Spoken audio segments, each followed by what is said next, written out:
Anima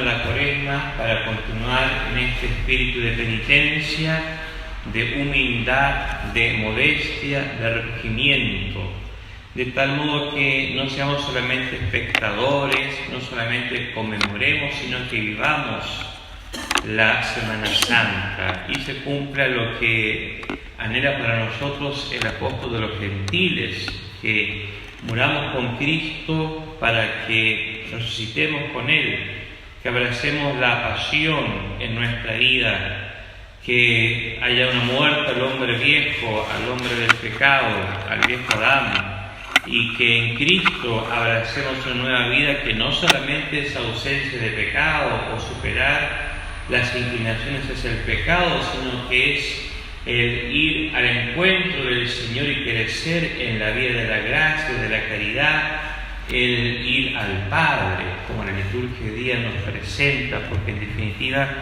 esta parábola es llamada por muchos santos como un resumen del Evangelio. La centralidad de este día se encuentra en este cuestionamiento que nos hace la Cuaresma.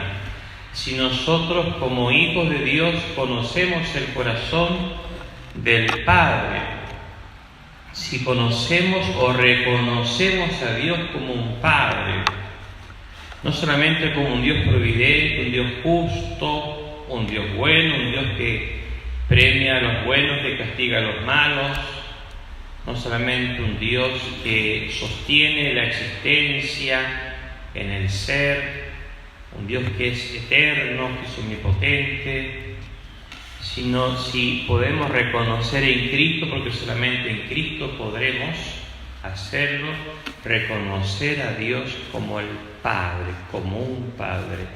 Y eso exige una comunión con el Señor, una comunicación desde nuestro corazón al corazón, en sentido figurado lo digo, al corazón de Dios, así como el Hijo, Cristo, el Verbo encarnado, tiene esa relación con Dios, con el Padre, y su vida humana, su naturaleza humana se relaciona con Él y va a orar con Él y lo afirma expresamente: he venido para eso, Padre, para hacer tu voluntad. Y en el momento culmen, cuando dice aquí, Padre, si se puede, aparte de mí este cáliz, pero que no se haga mi voluntad sino la tuya. Eso es fruto del amor, de ese reconocer en el querer del Padre, en la voluntad del Padre, el verdadero bien para nuestras vidas y nuestra verdadera felicidad. De eso se trata. No hay felicidad verdadera si no es en la voluntad de Dios. Y la felicidad plena para nosotros es el reconocer en el querer de Dios el querer de un Padre que quiere para nosotros el auténtico bien. Es muy bueno examinarnos esta semana cuál es nuestra relación con Dios, y que si de verdad logramos reconocerlo a Él en la paternidad por excelencia, y podemos reconocer en Él ese amor por el cual Él nos convocó a vivir, a existir, a vivir y a abrazar este camino de redención que es la fe.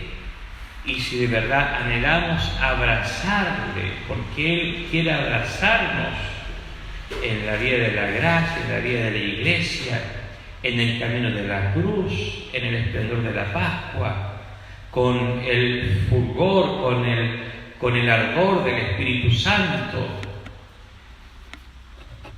Hay un hijo que le pide al padre parte de la herencia, le pide su parte en la herencia, y en el fondo lo que está manifestando, sin negar a Dios, sin negar la paternidad, sin negar a su padre, lo que está en este corazón de este hijo es que él quiere disfrutar de la herencia, pero cuando se va ya muestra claramente que la quiere disfrutar sin la presencia del Padre. quiere tener esa parte de la sucesión, pero sin la voluntad del Padre. Porque probablemente el querer del Padre, el caminar del Padre, las directrices del Padre, el ejemplo, la forma de vivir del Padre, es una llamada a la conciencia, es un límite, es una presencia que cuestiona, es algo con lo que Él se topa y Él quiere disfrutar solo, olvidándose del Padre, olvidándose del hermano. Pero también en la parábola queda claro cómo termina este hijo pródigo llamado, ¿no?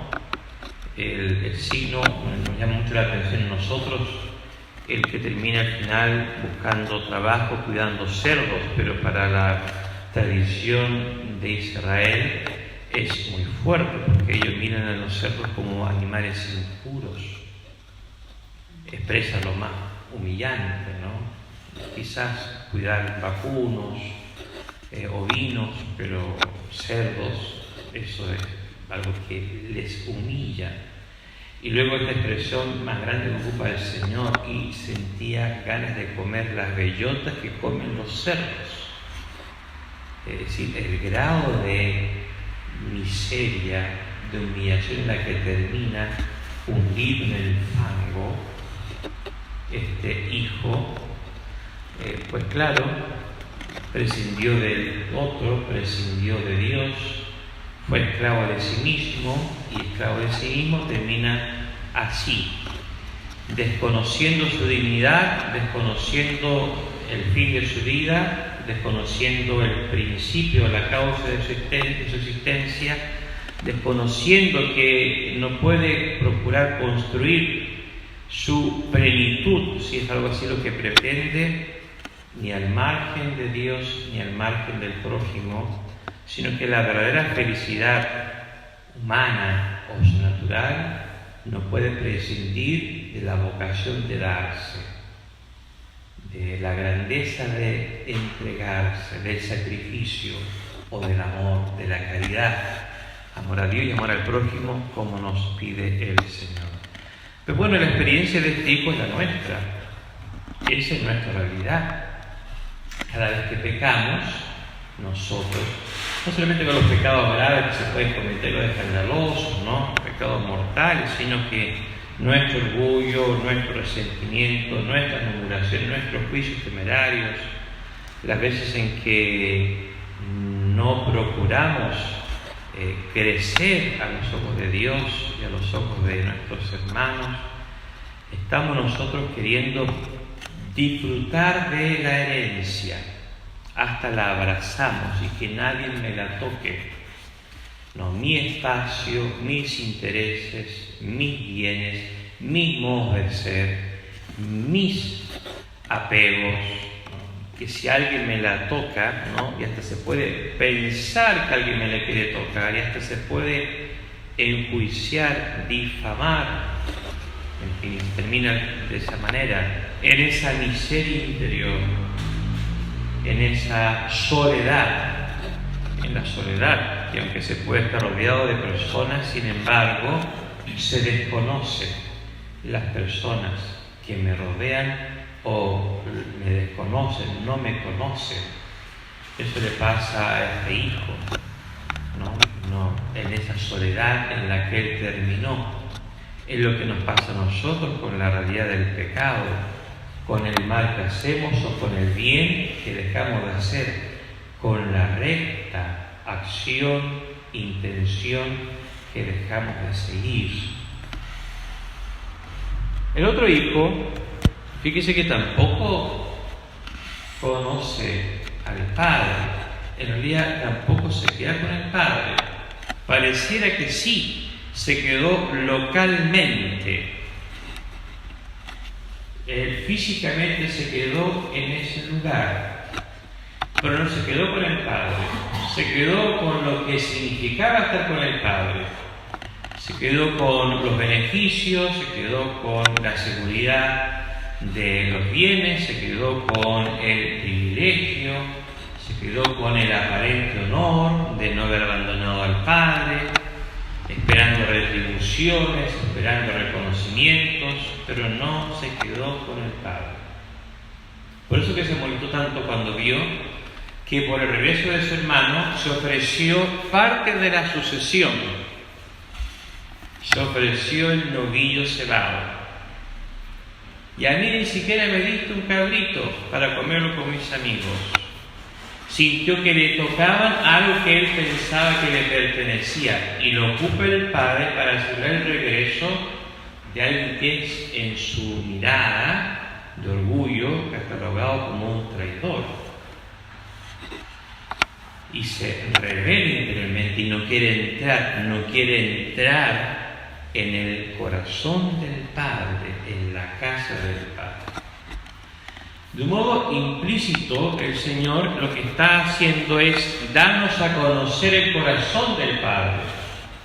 Fíjense qué virtud, qué santidad, qué bondad, qué misericordia, qué grandeza la de Cristo. Nos tiene que sorprender, iluminar y enseñar. Podía haber hablado de sí, pero no lo hace. Lo que Él quiere es que nosotros, aquí presentes, reconozcamos, que nosotros tengamos conocimiento interior profundo, real, del corazón de su Padre, del amor que el Padre tiene por nosotros. Es que este Padre no deja de pensar en el hijo que se va, no deja de pensar en él, no deja de pensar con amor en el hijo que peca, no deja de pensar en aquel que se alejó, no deja de pensar en él. Aquí implícitamente dice San Juan Pablo II y el Papa Francisco, seguramente hoy día en la mañana también lo mencionó. Implícitamente, Cristo está hablando de un tercer hijo. De un modo implícito, aparece como escondido, pero está presente. Que ese hijo sí conocía y conoce el corazón del Padre.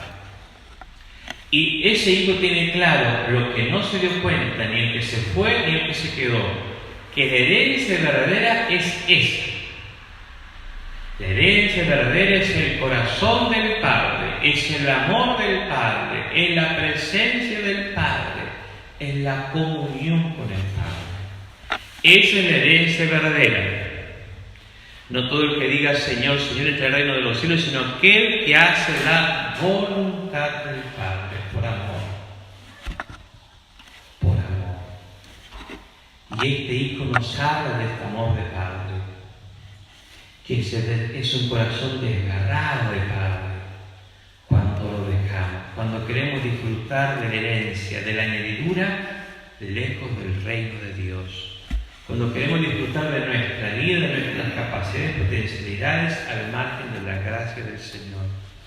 Cuando queremos inclusive gozar hasta de un esplendor aparentemente esplendor, de una vida de fe, pero lejos del designio del Señor.